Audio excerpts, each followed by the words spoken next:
Yeah, Lunara's kind of been rising in success, in priority it seems, at least when you look at EU. As with Greymane falling down, she and Tychus have been rising up. At least it happened today. We'll see if that continues. We'll see if we get a Lunara this game.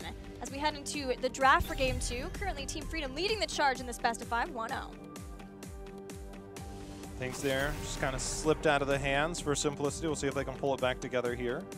Going with a Genji ban.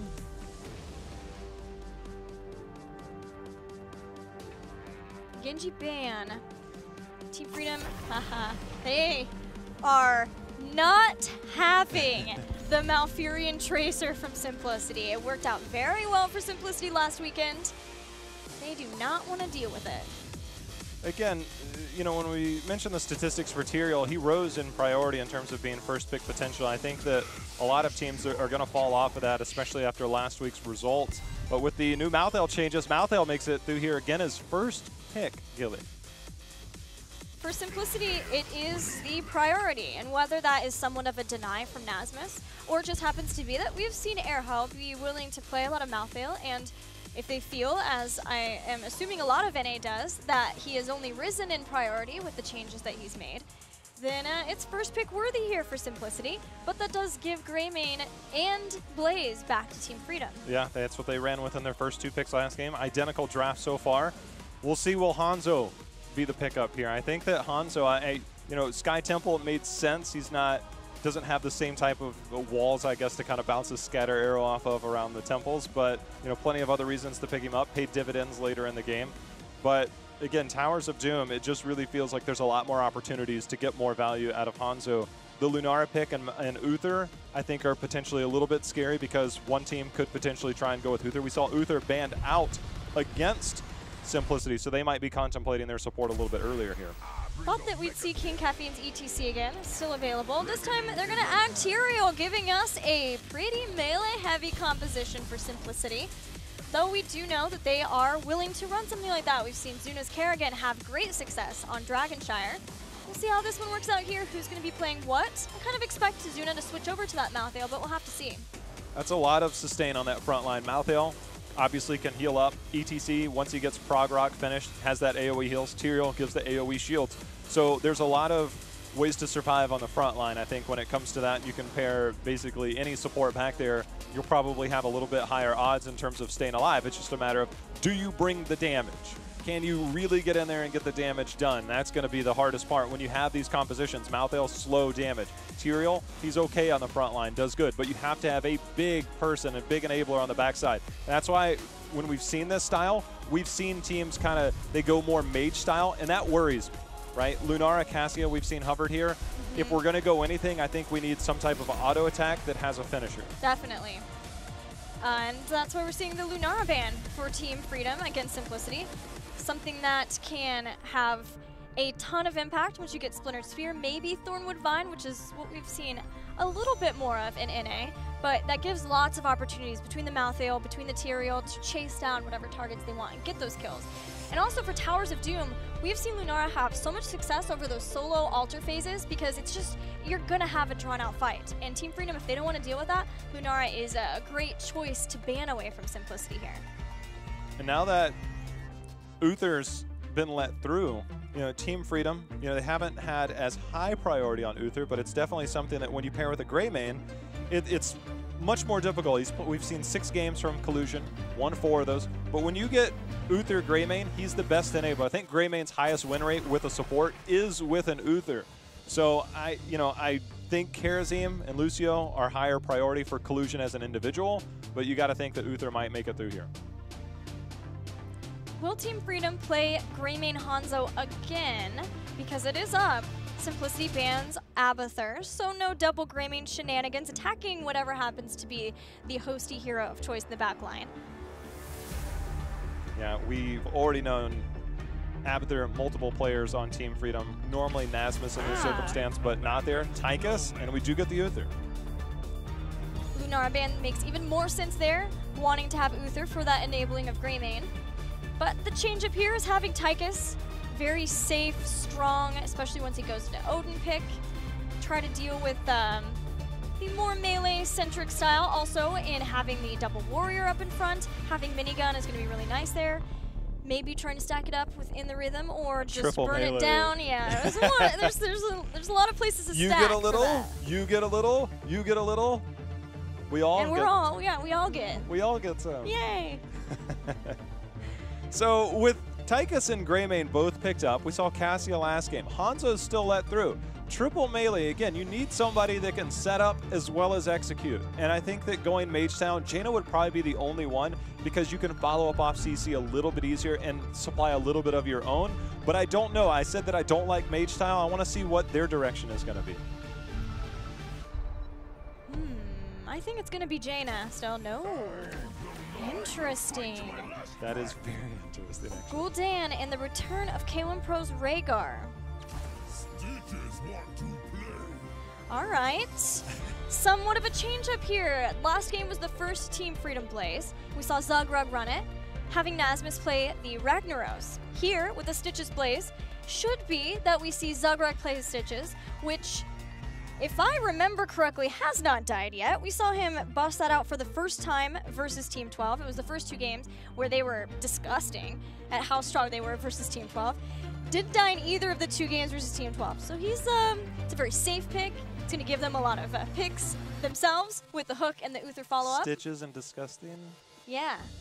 I guess they go hand in hand. In multiple ways, Hook it was in hand. disgusting. Yeah. You know, this is a very interesting style when you see the fact that you've got triple melee on one side, Stitches on the other. Stitches can control that front line. There's a lot of value he can get. If he opts to go maybe potentially into Fleabag, we'll see some potential slam build as well coming in. But I think that getting the hook into the Uther stun, into some potential follow-up could be strong for them. Titan Grenade at 16 for Tychus. It allows you to stay back. The only problem is when you look at Malthael, Tychus, ETC, they all have ways to engage. And the best way to deal with a Stitches hook is to hard engage on that. And I think they have a lot of tools on the side of Simplicity to deal with that. Well, for that reason, we might see Zugrug switch over and play a Putrid Bile instead of a Gorge-style strategy. But you also have the bunker from Blaze, who's going to help a lot. Also, all of the slows. Blaze really does do a great job of helping with that disengage. So it might be that they're able to sort of drop down those zoning effects, wait things out for Simplicity for just a little bit. I would say Tormented Souls, but we had the last rights in the last game, so we have to see what he wants to pick there. But this time there is an enabling sanctification. So we'll see what, it's still Airho, what Airho wants to go into. Zuna is playing the ETC. We'll see how aggressive he gets on this one. And you mentioned Tormented Souls, and Tormented Souls was always really good against Uther because you got that big AoE damage, so it's one way to deal with the lack of those big AoE heals is Lutano getting aggressed on here. Lutano gets away safely, as do the rest of the members. We have our trade, and now we're going to have teams split off. You know, Echoed Corruption is going to be the same, too. Yeah, I just... Triple melee with a Gul'dan. They're going to have a lot of survivability on that front line. And Rhaegar, you're only going to get those momentary heals, but Zugrug caught out way far. But as you can see, it takes a while to bring someone down with this kind of composition. Now, there's no Malthael here. Zugrug will be able to stay alive. But in the future, it's those kinds of catches for Simplicity that have to result in a kill. They're going to have things like the Horrify at 10, that should help a lot. And maybe there is some sort of synergy to be set off of a Horrify with damage, a lot of poison damage suddenly, and then you go in for the last rites and just get the kill from that. But we'll have to see. It's sort of a new era for NA Malthaels, with last rites being more of a possibility. Both teams picking up their respective siege camps here. The Zappas are going to push this bot lane, see if any team can wrestle control. It seems like there's plenty of clear on both sides. Going to be difficult to get that structure damage in. Dodge on the hook as K1 Pro and Hosty run from each other. Hosty has very good wave clear with this Gul'dan. And K1 Pro and King Caffeine both are giving him some space so that he can clear out those Savers for Team Freedom. Theirs are still fairly healthy as they'll try to escort them forward. Loving to see Zuna and King Caffeine be that strong, strong front line ahead of the Sappers and of Hosty. And seeing the potential frontline synergy now of Zuna and King Caffeine.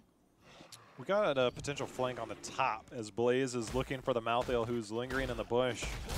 They find him. There's a Greymane there. Urho is going to try and take this 2v1. I'm a bit surprised here. ETC's there, power slide in, Arrow still in danger. Yoda's going to get knocked off the point. ETC nearly took the point. Arrow's coming back in maybe for more. No, Zuna's going to back off. Now Lutano's here though, he goes around for the flank, has that minigun damage with the grenade too. Hook catches Arrow. Oh. ETC dies underneath the gate. The cocktail still can get you behind that wall as always. You know, you got a little bit of a heal in, just wasn't enough. You know, bigger range, less damage. Bigger cone, I should say, when that does explode, but enough to confirm the kill in first blood. Gets the kill, gets the gate, minions there too, as we have the first altar phase. And with ETC just now spawning, Simplicity are a man down for a few more seconds. Yoda's going to channel there in the top. Nasmus is only here to slow things down, while the rest can get into a better position over this bottom altar. It's a long road there, and there's two to the top of Simplicity trying to deal with that blaze. Zuna in position, knows he doesn't quite have the target, but the hook onto Hosty. Hosty's going to get stunned down, and they instantly dive over on him. Yoda helping to confirm that kill. The nice hook follow-up there by Team Freedom. Team coordination playing out. That'll give Team Freedom a second channel here as they set up, push the wave here for the bottom so that they can ensure and get that. Zuna is checking out the top altar channeled for Simplicity. This feels like a lot more of the norm for a Team Freedom early game. They've been able to get just a couple of picks here and there.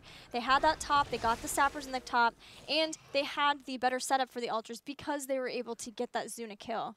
Still plenty of time for Simplicity to get back in, and they're going to try to do that with a quick kill on Zugrug and all the body blocks in the world. And they, again, having the finisher has been the hardest part here. Zugrug takes 5 people to bring down Stitches.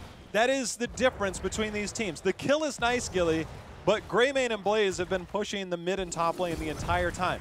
That is normally the problem you see with this triple front line without the Executioner. All the King's horses and all the King's men were required to take out that Stitches. And with a level lead now, even as Simplicity get that kill for Team Freedom, they're looking to see if they can get the invasion happening now. Hosty getting chased down by the Yoda as the team tries to turn around. ETC is going to come in. There's a lot of people here for a power slide as he hits the 3-man. He hits the 3-man, but there's just not enough follow-up yet, Gilly. I mean, once Corruption is finished, you get the Echoed Corruption finished, that's good because you get double the stacks, you know, potentially coming back. So the advantage could be there in the later part of the game, but I think they're just struggling right now to find ways to confirm some of these kills. Yeah, once they get heroic abilities, it should help a lot. I'm wondering what kind of adjustments maybe we even see, like something like a Judgment. If they don't feel like they need Sanctification, they're already very tanky. It just kind of depends, I think, on Malthael. They're going to have Ancestral Healing too. But who do you Judgment, yeah, right? I mean, Odin's going to be out, very Greymane. strong. You've got Cleanse too, so it's not really ideal as you look over Team Freedom side. I'm not really sure, but you would expect something to turn things around. The Corruption build is huge, the amount of damage they can put out. It's a problem of trying to make sure that you get to the late game without losing too much, though, Jayhao. That is always the problem, and you know, we saw a change up in the build for Gul'dan. I believe it might have been Shrite last week, where he went the Ruinous Affliction at 16, so you get bonus damage if you hit 3 of those. And there were moments on Towers of Doom where he hit multiple ones that really turned the game in their favor. So it might come down to that in the later part of the stages here. We got a little bit of a bunker rush happening as Team Freedom are going to use that to siege down, burn down a tower before heroic abilities can come online for Simplicity. It's a short cooldown, so they're happy to be willing to use that up, knowing that it'll be back soon. Simplicity just about to get heroics. It's Gorge over Putrid Bile for Zugrug. Does it surprise you a little, given the amount of melee, or is it just kind of like the belly cocoon that we started to see recently to deal with the Tyrael? Yeah, that's very true. We saw that last week as a way of trying to make sure that there's no Sanctification available. As we said before, it's not like a Tyrael, Greymane, everyone's going to go in. You've got Sanctification like a Kerrigan, right? But you can still get a lot more time of being able to attack with Sanctification. And later on at 20, you can have some shenanigans possibly revolving around altars. But Team Freedom have that too with Divine Shield. It is sort of interesting to see that for me that we didn't see Putrid Bob, but they still have all of the slows and the bunker that Blaze can provide as another way of dealing with that. Yeah, we're still working with Blizzard to officially change that name to the Belly Cocoon. Sounds so much better, right? Yes. Update soon on that, everybody. Don't worry. We'll keep you updated. Yeah, just don't hold your breath. Either way, next altar phase, double altar phase here with heroics on both teams. Gilly, it seems like Simplicity, they're only down 4 shots, but it feels like the control has mostly been on the side of Team Freedom. It feels like they need to try and make something happen, kind of show what this composition can do post level 10, but it looks like we're just going to have an even trade. Yeah, free channel for Collusion as Team Freedom were hoping to go in and stop. Stage Dive's going to drop down as Odin does too. Jet Propulsion buys time for Lutano to stay alive. King Caffeine has to immediately go into Sanctification now. Team turning in, trying to take down the Stitches as the Horrify goes out, but the Ancestral Healing was necessary. Simplicity were fairly low in that. So Simplicity are just going to have to use a lot of those heroic abilities and disengage, but they did keep up with Team Freedom in the altars.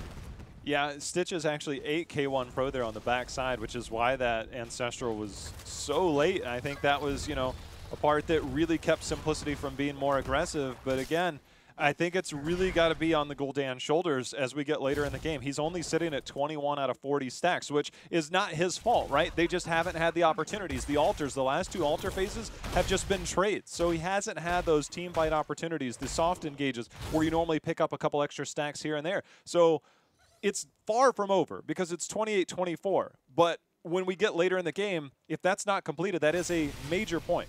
Yeah, and it's already slowed down as you see Hunger for Power picked up. Oh, this might be a place for them to try to get a kill, though, as Yoda gets knocked back to the Wolves. Simplicity take him out. Bunker was dropped, but you can't, if you can't get to the bunker, then you can't go inside of it. Simplicity were like, hello, would you like to hear about not going into the bunker right now? Yes, thank you. Took him down, get the sappers in the top, and that is a welcome kill. They finally are able to use their composition to get themselves a kill. 10 seconds until Grayman is back, and we've got an altar spawning down at the bottom with a possible invade. Oh, just in the nick of time. Perfect. King Caffeine and team go over. They get the steal, but Zugrug's going to be on point. Stage Dive is in. There's the belly cocoon out, but Zugrug is going to go. Well, we got a D-shield. Nobody can escape the clutches of the triple melee body blocks. They're going to start taking some damage from Lutano as they work their way backward. Blaze is just going to push in the top. Sappers start to bring down that bell tower in the bottom as Simplicity rotate around looking to get this altar. We'll see if maybe they can push down this bottom. That would be huge for them if they can start to get this bell tower down. To maintain this control definitely would be a big step in getting an upper hand, as I think that last kill gave them that opportunity. They're going to do just that, Gilly. I love the call there. Now Simplicity, this is where the ultimate control comes in, but they're looking to turn the tides. Urho getting dove upon as the rest of Team Freedom showing up here. Now they're going to drop a bunker down, which helps make sure that they can soak up some of those shots. Beautiful grenade. Ridiculous grenade from Lutano. That seals the deal, gets the kill on Malthael. And now they're going to step on out. They do not get the bell towers. The rest of Simplicity are willing to rotate up here. Given that they don't have Malthael, they'll still keep Team Freedom around. They feel like they still have the control. They have a Horrify if things get hairy, and they do. They get a Horrify, bringing Nasmus in. They're just not able to do much off of it. I mean, the level 7 talent quarterback, it landed the clutch one. That was a touchdown pass from Lutano. They got the kill. We already had all the football terms that we need for this all of part 1. That's my quarterback. Yeah, okay. You know, I am a little bit surprised they came up there. They sent multiple members up. They had a sapper camp that was available to obtain in the bottom lane. They would have forced the rotation out of Freedom, given them control. Instead, they went up there, kind of soft engage, maybe looked for an opportunity. And that's not something we traditionally see from most teams, but Simplicity has the killer be killed mentality a lot of times. And it's their old ways that will always come out. Right now, that allows Freedom to kind of come back, re-engage on this bottom bell tower, and even things up. That's not the first time that we've seen Simplicity have more of a top focus than maybe we expect on Towers of Doom. Another time going up and trying to get the boss over having that bot lane control. And that other time it came back to haunt them. We'll see if that's the same. There are those sappers that are in the bottom lane. Altars activating in 5. It's the 5th altar phase with 24-24 all tied up in experience and kills and everything for this game too. ETC, the global up top, Holy Ground, locking people out, but Odin has been popped, seeing if he can get in range. He does get in range for the interrupt. Hosty landing some damage there. They're going to have to wait out the Odin before they can do anything. The hook just misses. Neither team at 16, but they are close. Hosty pushing forward, trying to get some more damage in, but the flanking of Lutano is forcing the members of Simplicity back. Now they wanted to keep their eyes on Zugrug, but that was perilous considering the fact that if there is a Gorge, it depends who's inside that. Last time with the Gorge, Simplicity were more than happy to engage on top of that. Remember, there's a stage dive to try to slow him down from that. There's Holy Grounds now too. There goes the hook. The cleanse just a little bit too late to save him. They're gonna use Horrify. Cleanse now on the other side now for Zugrug. Stage dive goes forward as Simplicity strikes. Simplicity strikes. Last rites was thwarted by the Divine Shield, and now all of a sudden Zuna is caught out very far forward, but Simplicity on the backside has snuck in the altar channel and have now grabbed themselves a lead. Zuna walks away, and Simplicity in control. That was pretty amazing recovery for Simplicity, considering that Team Freedom, they're adjusting. They are adapting to Simplicity's game plan, which is after the Gorge comes in, jumping in with the melee. They had a Horrify to try to stop him, push him back to the team. No, they stopped that with the Cleanse. Then they had the Divine Shield. Now Yoda is in danger. Zuna and Arrow would love to chase this further, but they're going to take a lot. There's the Cursed Bullet. Zuna took so much damage there. He has to go back. Host, he gets hit by a hook from Zugrug, forcing the Ancestral. The Ancestral lands clutch there by K1 Pro, keeping the team alive. Bunker goes down. We've got a couple sappers moving in. All three end up landing, so the bell tower does suffer some structural damage. But lucky to get away there, but the Ancestral, big cooldown. And if the altar phase comes up sooner than later, they might not have that at their disposal. It's a big cooldown, and I am terrified for Simplicity's base. Look at every single bell tower. It is about half or below when you look at that top bell tower. Team Freedom, if they get a huge, huge team fight win, this could be a possible 6 bell tower scenario if they rotate around. Simplicity are walking on eggshells now. They have been able to take the lead in the altars, in the core health, but they cannot give that up at all. It's always a weird thing when you see, all right, it's 4-4 in shots, but yeah, I mean, the amount of structure damage that they've suffered, it could go terribly wrong for them. Gul'dan sitting on 33 stacks skill. He needs 7 more. Did go into Ruinous Affliction. A lot of that, again, he needs those final 7 shots. Needs to find a way to get that damage in, to get something to force the hand of Team Freedom. They've done okay. It's 3-3, but these later team fights are going to get more and more difficult without that. Zuna's on that top Sapper camp, which is sort of slowing Simplicity down.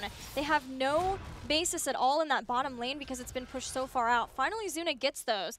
As Simplicity, the melee, they step a little bit further forward. They're abandoning that bottom bell tower. If Team Freedom gets wind of this, they're sort of trying to push that down, and they've got Simplicity completely zoned from that. Now ETC is just going to go in with the Sappers in the top, try to even this out as they give up that bottom. Yeah, they've done a really good job using the Tyrael. The Malthael's flanking as well, can always have the interrupt, and that's the hardest part. Team Freedom, they don't have the heavy engage. Blaze is kind of it, but they're mostly reliant on hooks, and so far, we've seen multiple hooks miss, and that's been the hardest part for Freedom to get that. But Lutano going in, taking out about half the health bar of Urho there. Yeah, that slam kept him into position for more damage. Now the Cursed Bullet, as the jet propulsion was in, Sanctification's used. Zuna goes in the back line for the stage dive, immediately eaten by Zugrug. We'll see if he can survive because he is on his own. But the rest of Team Freedom, they're way more focused on this 4-man of Simplicity, and Zuna's staying alive. He's coming back around. Nasmus is low as King Caffeine jumps back in, but the Divine Shield saves Nasmus for the moment, and Tyrael goes down. Tyrael goes down. Zuna happy to be alive. Urho, he's going to be the second to fall, and just not enough as Team Freedom takes the fight. They take the altar. They also got the bottom bell tower. So let's see what more they can do with it. This might be a chance for them to kind of handcuff Simplicity to this bottom lane. Use the Sappers as a way to keep Simplicity from just rotating out, taking advantages in the other side of the map. Instead, Team Freedom looking like they're going to go boss here. They head for the boss, knowing that Simplicity, they do not want to allow these Sappers to go in, and Simplicity are being very safe. They still have 2 people who are down, which is keeping them from even checking in on their own Sappers. As you see, Stitches is hanging out around there. Now the boss has been channeled. Simplicity know that they were maybe duped, and Team Freedom were not all there trying to escort those Sappers in. They'll take back the bell tower, but as we talked about now, top gone, boss gone, mid being sieged down along with the bunker. And Simplicity are, at this point, just playing Ring Around the Rosie. They are, but they're not far off. That bottom lane, the bell tower on the side of Freedom, isn't necessarily the most healthy, and the Sappers could potentially even this out a little bit, but with Greymane in the top lane, he should maintain and get that top bell tower. He'll have to back out. I don't know if he can complete this before the minions go there.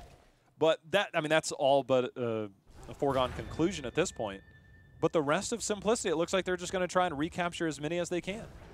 20 way closer for Team Freedom, though, as this Altar spawning in 20 seconds. Team Freedom are going to step on forward to try to reclaim this bottom lane as they see Simplicity up at the top. Hosty's here, but with the bunker, and just Gul'dan here. Simplicity are starting to rotate down, but it's far too late. They keep ETC in the top. They still don't have 20. That bell tower helped a lot with experience. Simplicity moving in. Stage dive goes down.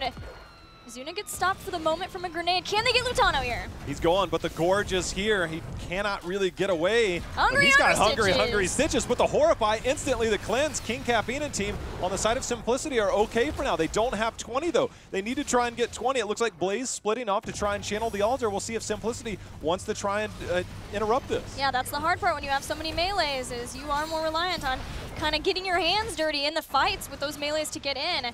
Nasmus going to go right back in with the second jet propulsion. Zugrug in the back just eating a ton of poison damage as he walks on out. Now Simplicity might have found their mark. They have found a Yoda. The last right's bringing him down. They brought him down. 2 members in the bunker. They're trying to walk away. Hosty's been fired up though with that Ruinous Affliction. He finished the Echoed Corruption. Now he's starting to ramp up that damage. That's what forced Zugrug off that you called out there. That turned the tables in those fights. Yoda very hard on that backside, and the survivability of Simplicity showing off in that fight, but Hosty finally getting that damage, and now Simplicity taking back control of this bottom lane. So we're looking at 12 versus 12. Simplicity have made it to their late game. They have no one can stop death on their mouth there. They have way more survivability in ETC, in Rhaegar, and even in Tyrael. And then they have Haunt, and of course, as you said, finishing the stacks of Echoed Corruption with Ruinous Affliction is a ginormous spike for Gul'dan.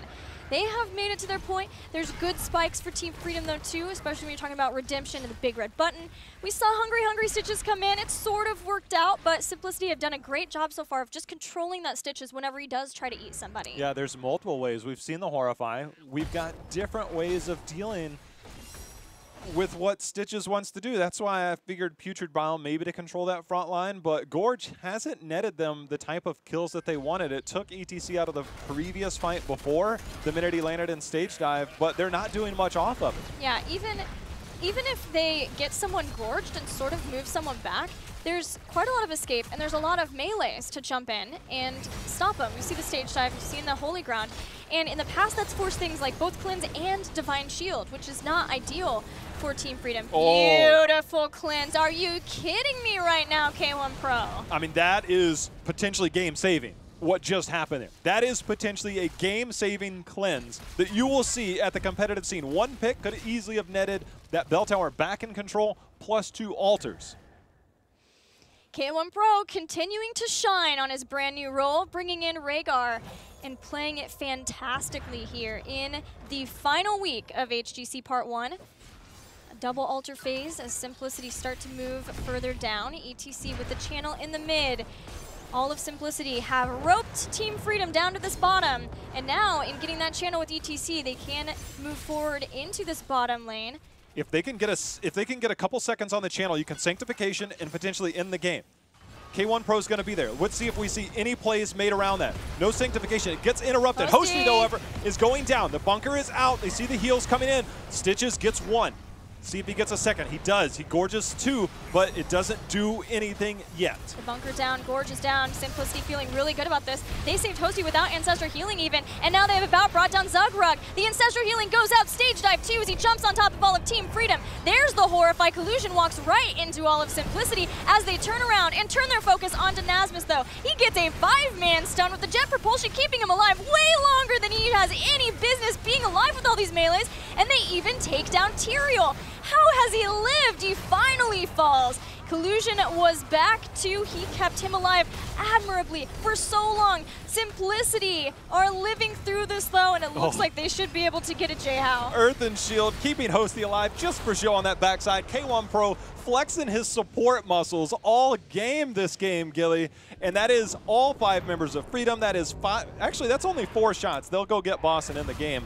But needless to say, that bell tower. Yeah, the bell tower got over. reclaimed, so Simplicity just goes to Boston and ends game here, unless Stitches just eats everybody. Can you imagine if he walks in here, everybody's clumped up, he just eats everybody, and then just takes the boss and prolongs this game? That would be one heck of a play to make. Unfortunately, they're burning this boss far too fast for that. Simplicity finishes out the game. A game where we were very concerned about the drafting. We were very concerned about that Gul'dan and what Hosty could do with it. But the control that Simplicity had all game long over that Stitches once Gorge came in. He was never allowed to make a Gorge play with the team. Between Horrify, between Holy Ground and all that, nice to have Holy Ground at 13 instead of 16 now. I think that helps quite a bit with that. Simplicity ties up the series, J-How. This is just...